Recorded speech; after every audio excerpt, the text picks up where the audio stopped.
Hello everyone. In this video we are going to derive the expression for strain energy of a spring. Now one of the prerequisites to understand the expression for strain energy is to understand the definition of work done. I have made a separate video on the definition for work done. Work done is not just force into displacement. Well, the definition is correct, but it is not very complete.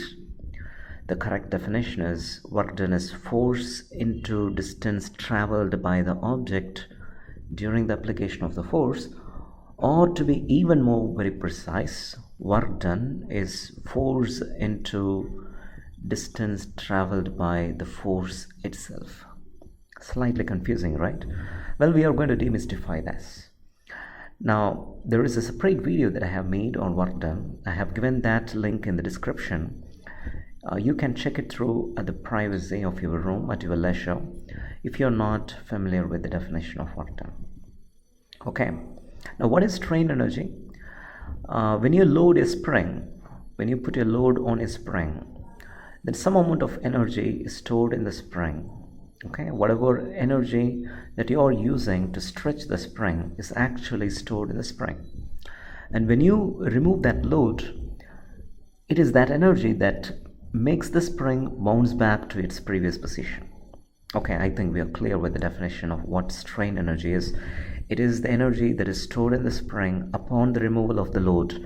It makes the spring go back to its previous position. To begin with, let me draw a spring. So here we go. So that's a very nice spring. It's not a very nice spring, please excuse me, but anyway, I think we can get across the concept with this picture. Now let me define the spring constant here. The spring constant is K. Now what I'm actually going to do, I'm going to apply a load, and remember, look for yellow color, guys, and this is the load that I'm going to apply. And the way I'm going to apply the load, let us say that the magnitude of this load is W. The way I'm going to apply the load, I'm not going to apply the load suddenly. I'm going to apply the load gradually. Okay, so what I do, well, I divide this load into small, tiny loads. We can say the small, tiny loads will be small w1, small w2, small w3, small w4, so on and so forth. Okay, so we will divide the load into small tiny bits of loads, and then we will apply the load gradually on the spring. Okay, so let us apply the first load. So here we go. When you apply the first load, what is going to happen when you apply the first load, which is small w1, the spring is going to get deflected by an amount, let us say x1. Well, we can define something called as work done now. And what is work done? Work done is force into displacement. Okay, fine. So work done in this case, maybe I have to write it here just to make a little room. So work done is equal to force, which is W1, into distance traveled by the force. Now I think you are able to understand why we say work done is force into distance traveled by the force. You see, this W1 is traveling the distance x1. Am I correct? Yes. So it is force into distance traveled by the force. I think that is clear. Can we represent this equation as a graph? Is it possible? Definitely yes. Now how that is possible? Well, I'm going to draw two axes here. One is the load can be along the y-axis. Okay, the load is along the y-axis, and the displacement can be along the x-axis. Now what is our first load? Our first load is W1, and our first displacement is x1. So this is our W1, this is our x1. I can draw a graph like this so that it forms a rectangle.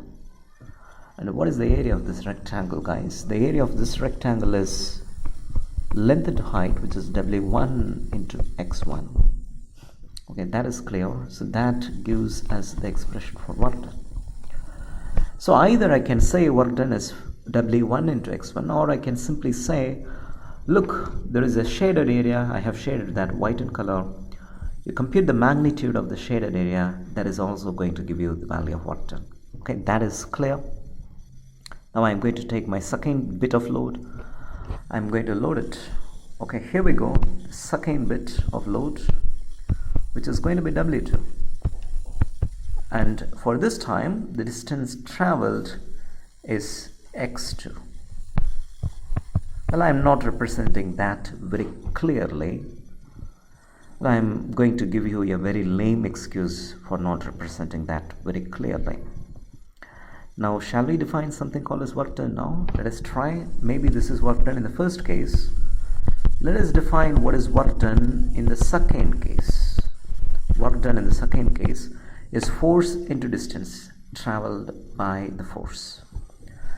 Please stick to that definition, guys, and please listen to me very carefully. I'm saying it is force into distance traveled by the force.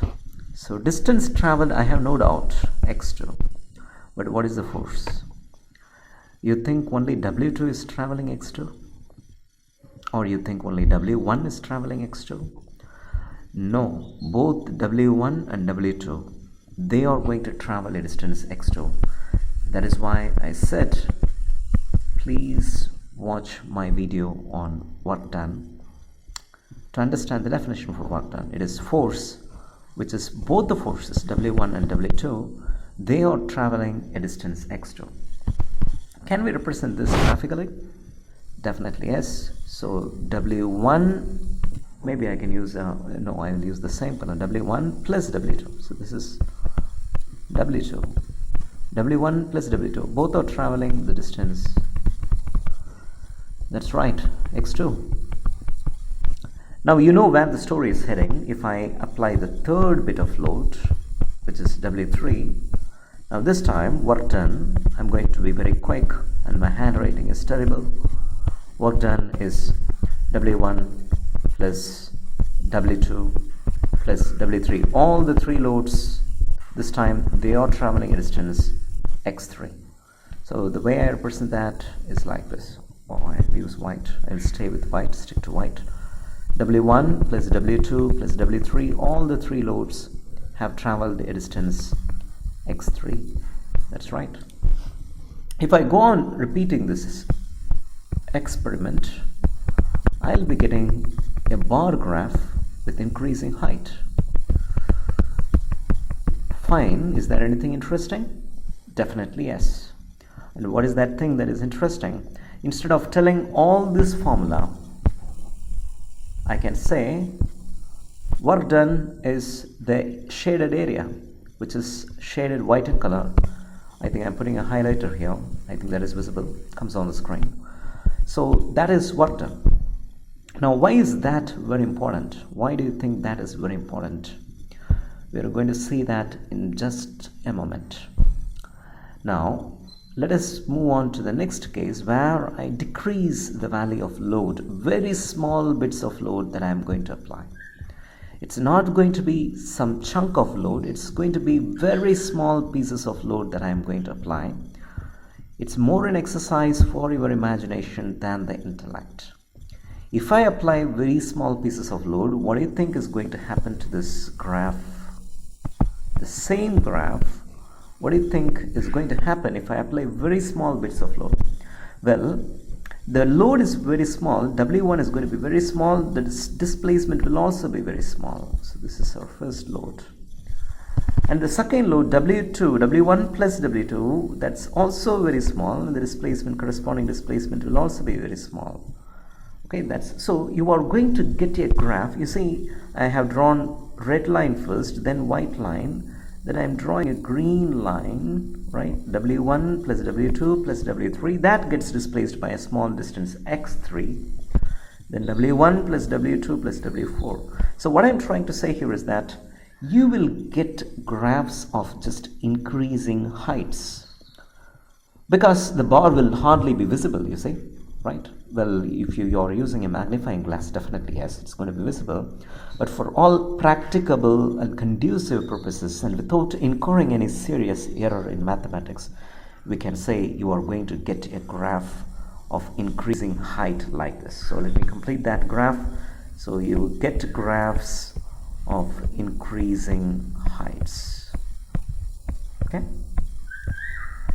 Now, what is our definition? Okay, there is a bird that I have beside me. Please excuse me. It's making the noise. So what I'm trying to say here is that the definition for work done, what is that? It is the shaded area, right? So what is the shaded area here? Well, it is this shaded area. This is the shaded area. And the shaded area now looks like a triangle. It looks like a triangle, guys. Yeah. Now, instead of telling the shaded area, now I can say it's simply the area of the triangle. Area of the triangle. I think the triangle is looking like this with increasing heights. It's the area of the triangle. Now let us see what is the breadth of this triangle. Well, the breadth of the triangle is the total deflection of the spring. That can be x. And what is the height of this triangle? Well, that's the total load, the solid chunk of load, W. Now this is the total work that you are doing to stretch the spring if you are applying the load gradually. Okay, and it is the same work done that you are doing is stored in the spring as strain energy, and it is that energy that brings the spring back to its previous position.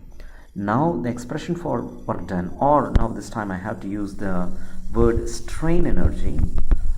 The expression for strain energy now, which is represented as U commonly in the textbook, just trying to be consistent with the textbook, is the area of the triangle, which is half into breadth, which is x, and a height, which is W, which is half into x. We have a formula for stiffness. Stiffness is load by deflection. So load is stiffness into deflection. Mathematics is like moving objects. Take it and put it here, guys, for W. Get K into X. So our final expression for strain energy is half into K into X becomes X squared. That is our expression for strain energy in the case of a spring that is subjected to gradually applied load. This is an important expression that you will be using in Rayleigh-Ritz method. I will be making videos on Rayleigh-Ritz method in future. Thank you for your patience. Thanks for watching. Much appreciated.